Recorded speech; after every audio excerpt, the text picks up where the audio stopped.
BNP স্থায়ী কমিটির সদস্য আমির খসরু মাহমুদ চৌধুরী বলেছেন, সাধারণের জীবনযাত্রার মান মাথায় রেখেই বাজেট নির্ধারণ করা উচিত। যেই বৈষম্যহীন সমাজের জন্য আন্দোলন হয়েছে তার প্রতিফলন বাজেটে নেই।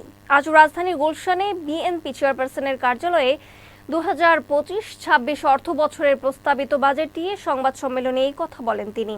খসরু বলেন, দল ক্ষমতায় আসলে শিক্ষায় সব ধরনের কর মওকুফ করা হবে।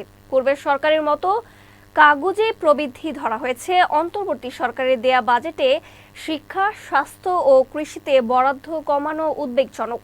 জাতীয় নির্বাচন নিয়ে সুনির্দিষ্ট রোড ম্যাপ এবং রাজনৈতিক স্থিতিশীলতা না থাকায় বিনিয়োগকারীরা আস্থা পাচ্ছেন না বিনিয়োগ করতে।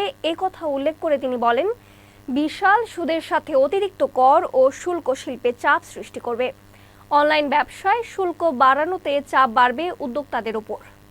অপ্রয়োজনীয় দুর্নীতিগ্রস্ত ও অদক্ষ উন্নয়ন প্রকল্পগুলো বন্ধ বা সংস্কারের সুস্পষ্ট দিক নির্দেশনা নেই।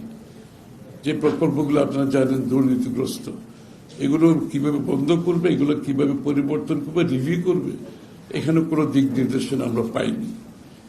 এসব প্রকল্পের অর্থনৈতিক ফলাফল পর্যালোচনা করা জরুরি। প্রয়োজনে রিভিউ এবং রিনেগোশিয়েটেড করা যেতে পারে। এতে ব্যয় কমিয়ে জনকল্যাণে বরাদ্দ বাড়ানো সম্ভব।